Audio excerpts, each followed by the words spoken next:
Gwa chia mari, che gwa ba chate ke mo chen ke loy de jiek. Barien metod ba mat bi bakwer. Kan chodu gor gwa madan ka kor security. No. Biba. Chang chen chodu bi chi bi kek bolong biba. En jeno che loy de te dorong ko chu ko di jiet e chi ben. Te la ram nge je di ben. Te la lat ka la nga chunu don ke lek. Ne di alon ko ne linga wa don lek. Cha nga chi tok do ma tok de. Me cha lat cha nge da ne be ben wa don lek. Cha nga chi tok do ma tok de. Rieden cha lar. Agong mugo me shwa lungune de. Ried go ko mugo me shwa lungune de. Ried go ko mugo me shwa lungune de ngaken kon ke ling ried e kon te cha late. Wun mi shwa le de tes. Chuga kam wun mi shwa lungune de.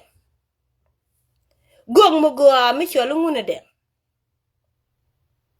Agong me chu kod nyal entek chenen ka wangde.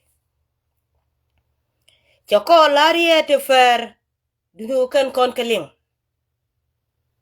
Alia kana point we ni chen kwar kanel. Ko chiriet ke chikana tuok. Ti cha bela waleng ne ke lat ke jen. Ko ka di ti cha gul ka kanten cha kula chak. Ko ka te da gor. Kane cha kula ke de ladi. Ka cha riudien cha moda long ko cha loy da pot. Ko yugo kon ka tuok ka ju kon tuok ling. An wala ne me. A loy dan chi bat. An wala ne me. Kwana loy dan loy pin ko bukona ngachi. Jel kon ko go kon tuok. An chukot nyal nen ka wanga dangraw. Michima wa. Ya wa cha gor. Go gongo ante ka kuch. An chinyen ka gor agwek. Go kan te ka Yusupia. An chinyen ka gor agwek. Go kan lani jen ka tede. Wala neme ci gwa de chup. Ci gwa ku ka man tuok ci chup. Gwa gu ka mangwa. Ci chup. Ko binyen ka ro lat ka ro. Ba kum ka baka gwen. Rede ca lara wo. Muwe luak walen. Muwe padwil walen. Iche chang kana fay balen. Chang kana fay balen. Ko chang kana fay win mo na wale. Chang kana fay win mo na wale. Kanay de mbur kanay de luar. Bate nay de gway kariek. Ndan tere weda. Nay te cha kula jaka amunu na wal. Ko bugo kon kula gwen mu chang wachuk. Ala kana poin wega je gogon tuok. An chukun yal nen. Goga tel dalle. Te bala yene ke. Men ci duo lar ka ca ben ka gwade. Malane duor ka lebde. La jen foñ ko ne alante ne al. Anga medela riet. Angutu joro. E jin nga bugo gon to gon gwa nyok mu ku jagako. E jin nga. Ci ja chwa jien medan. Ja chwa cha jien. Chenge chup ka je. A jen chenge pel ka kunel. E fel ka tol. Aba kunel e cha gur. Angwa mi e wun mu chwa lumute. Chwa kula wanen. 2016. Chu kwaran ben. Ka US. Chine di al bene yente ka bom ka te ka luang. Ka ngat ka kutke na kong da ngat ka. Ang wale ka 2026.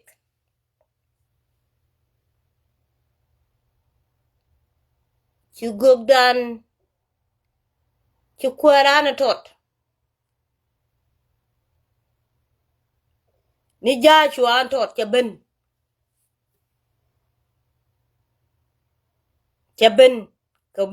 ka je ne ci jen ka ja chua me wo ka je kun Moses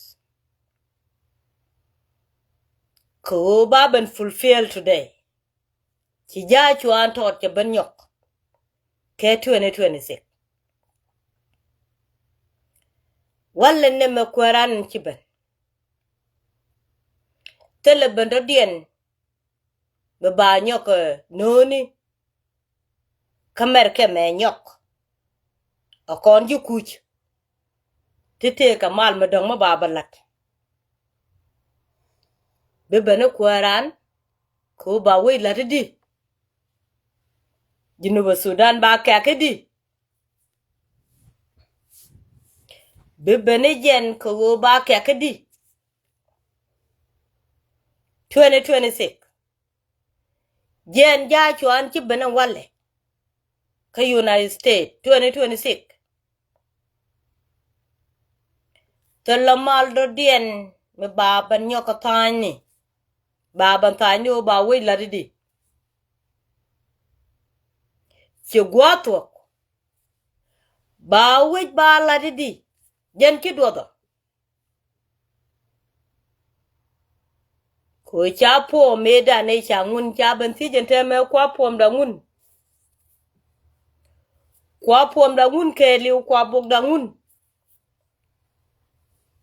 bine kulo lu njok kalani mamba wake no weida jenen kito ali akana pon we ne gaje kwara to da dole to da mabajal kamal meningen ka dialam balat bika wo kamal gogdan nungunde mbungo gogon tok gogon goa ka kush gogon tok gogon cha pere je goko gwini jen nen lare je ben mi gwi ram kele ko chi win mona nen e me chanen ko chi mi baka ja kelek e mi gwi je ne poinde ram len yen ka gwi je ne je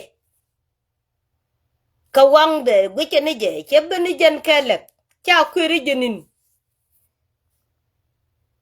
ko ba kula late kelek gwi je ne ka wangde e go jogye lelene e gung muga gung mi chalu ngunde mbung chepen ka gwade ci ngutwok mi ti joru wen bi nga ju goge ci ben dorun a gogon tok dang tezen chali jagupe tezen chali shek en chali jagupe wi mon don ka chol ko ne tezen chek charwaj kene gogde ni ngune deng ka tok da ma tok de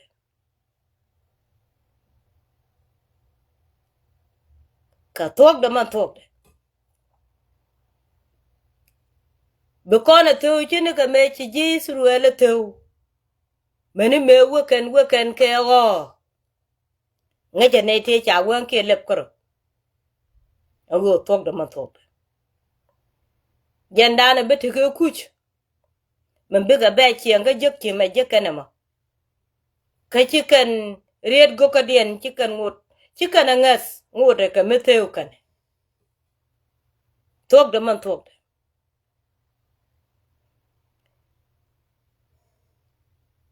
chanang ni nyeng gong ni to kong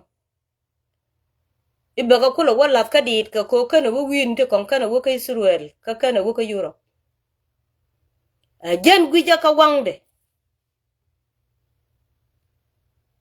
jen gwi ko nyal ka wangdom jara mate kariye te kaina koronken ka liang ko cho kunen ka wangde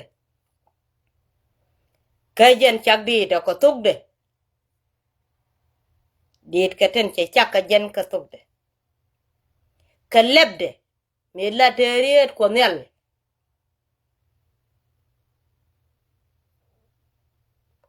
di alan kon ten gwi kon ke lam ni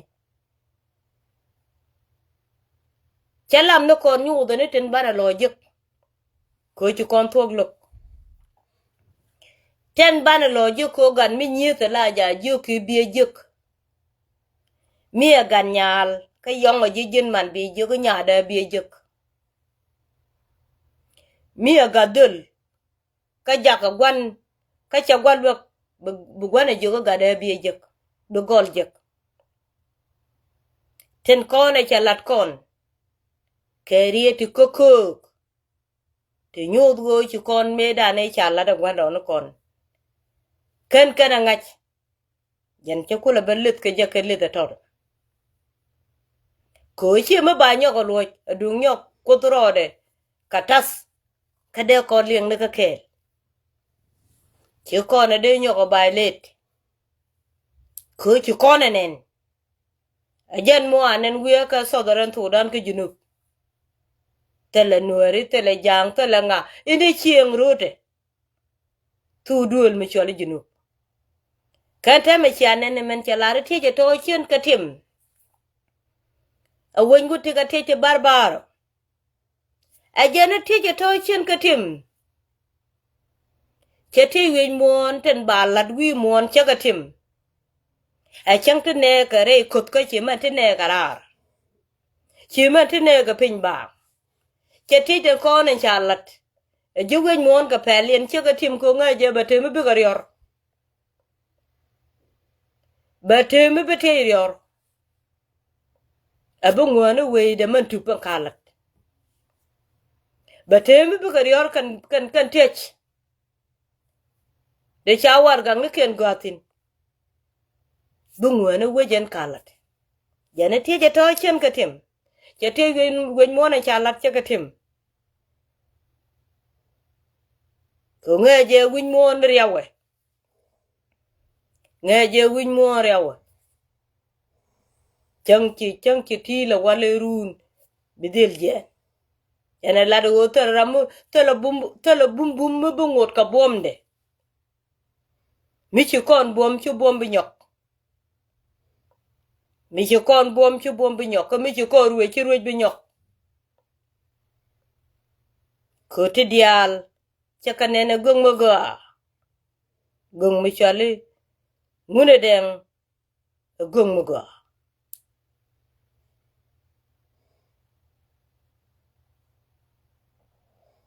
kut buli gung mo ga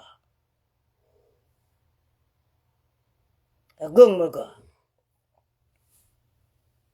cheti dial chakalat ko la gore be men chalat ka kon me kalat ka je be kula ban chula tek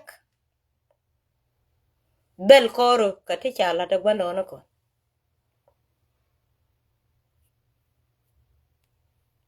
chane bul ci kon bul chere me ci kan kon palya kananga karar ketet ko me ken ko dien ngai nanga karar ketet ci me ya ga di ru nang rar kan te luom ka gat kien ka kan te changa ne ken je ka ke je jip ko tene ken ka fel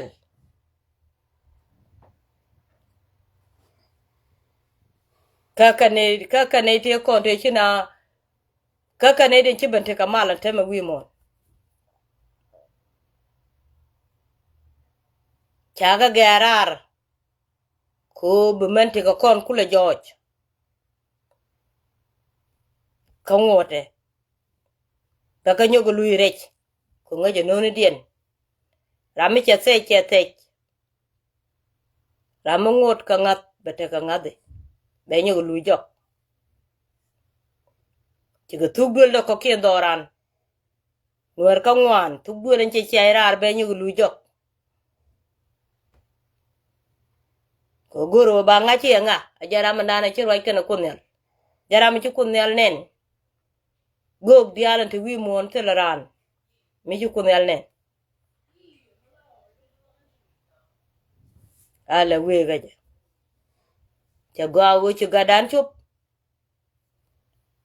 banien kamal gwante tin ka ci loyde te ke yen dole nuore dialan kon chen chot kun belat janene turu nu kun yen gad wech ka gad cheng pany ka kwaran kwar ten kono la kwar ka Junuba Sudan che yen nen rong ka cha bom ko nyal nen gwa ka ye ka loren che lo damandu ka ngoda ka mebe ye lok arama chakon ka ba jal kel ka ye ka tendi ala kono bi alat che chuong ni ka gwade